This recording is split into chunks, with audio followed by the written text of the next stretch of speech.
Semayang.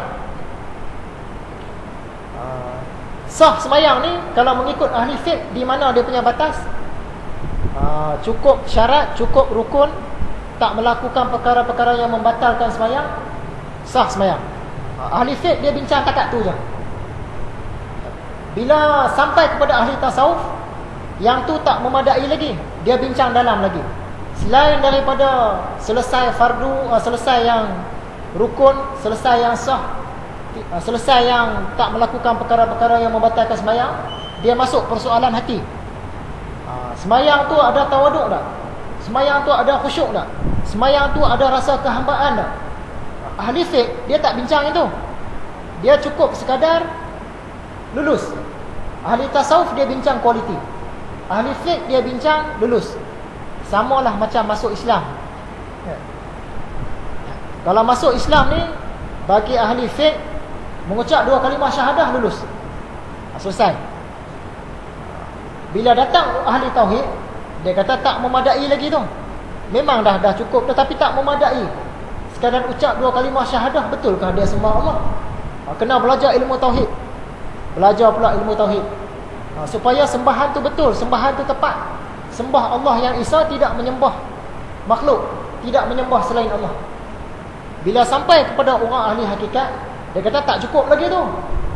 Walaupun sembahan betul, tapi adakah dia sudah mengesakan Allah? Mengesakan Allah dari sudut fiqh, dari sudut af'alnya, mengesakan Allah dari segi zatnya, mengesakan Allah dari segi asma'nya, dari segi sifatnya. Bila sampai ahli tasawuf pula, dia kata tak cukup lagi tu. Kena sampai peringkat mukasyafah. Sampai peringkat mukasyafah baru apa? Baru cantik. Jadi berbeza. Kalau bagi ahli fiqh, dia selesaikan yang tahap lulus. Kalau ahli tasawuf ni, dia bincang kualiti. Itu perbezaan dia. Macam puasa. Kan kalau ikut Imam Al-Ghazali, puasa ni 3 peringkat.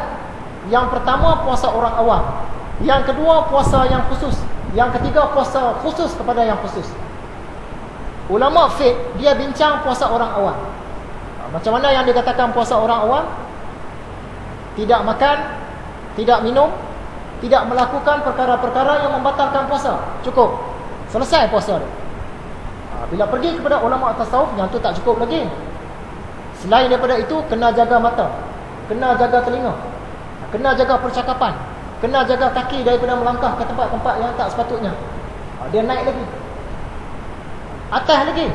Tasawuf juga, orang yang puasa dia untuk Allah semata-mata, untuk peringkat tinggi. Kita pun mungkin tak sampai, ya? Kita dapat peringkat kedua pun jadilah. Jadi itulah perbezaan.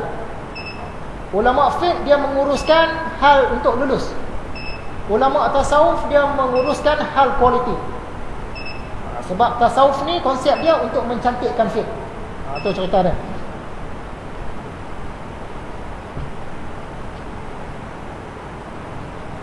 Tentang Islam, maka ahli fiqh itu memperkatakan tentang yang sah daripadanya, tentang yang batal dan tentang syarat-syaratnya, dan tidaklah diperhatikan padanya selain kepada lisan. Dan hati tidaklah termasuk dalam lingkungan wilayah seorang ahli fiqh, kerana Rasulullah meletakkan pedang dan kekuasaan di luar hati dengan sabdanya. Cerita dia, satu orang sahabat tengah lawan dengan musuh. Tiba-tiba musuh ni tak boleh nak makan sahabat ni, dia mengaku kalah. Cara dia mengaku kalah dengan mengucap 2 kalimah syahadah, La ilaha illallah Muhammadur Rasulullah. Tapi sahabat ni tengah berlawan tadi ni, dia kata orang ni tipu kot, dia bunuh orang tu. Kalau ikut Nabi Muhammad, orang yang macam itu tak boleh bunuh. Cukup dia ucap tu, cukup. Itu fake dia. Hati dia tak payah ambil tahu dah. Dia ucap saja, dia kira selamat. Dia ucap je kira selamat. Jadi fake ni dia kira batas lulus. Batas lulus dia setara itu. Tapi bila sampai kepada tasawuf, dia yang batin-batin pun dia ambil kira, yang kualiti. Kita nak beli buah kan, Mat pergi kedai Ustaz, beli buah temikai. Mat pun pergi kedai, nampak buah temikai. Okey, berapa buah temikai ni? Okey, 1 biji RM9. Okey, beli. Dia asal nampak buah temikai, beli je. Dari segi fake lulus.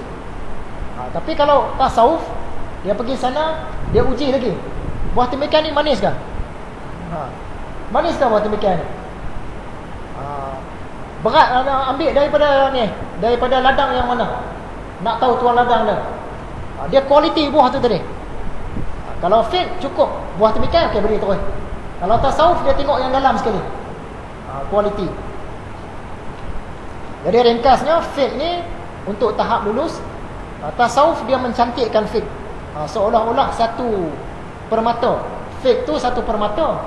Tasawuf ni dia menggilap permata tu tadi bagi bersinar lagi. Itu cerita dia. Kata Nabi Muhammad, aku diperintahkan memerangi manusia sehingga mereka mengucapkan la ilaha illallah.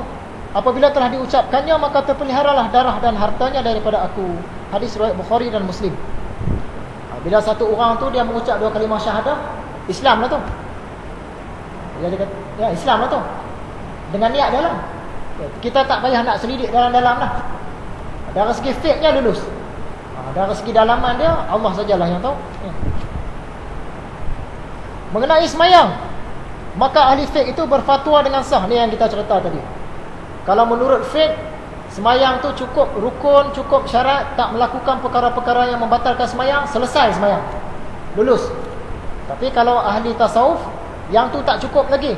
Dia kena tengok semayang tadi tu ada kehambaan ke tidak, ada perasaan cinta kepada Allah ke tidak, ada tawaduk khusyuknya ke tidak. Kualiti semayang.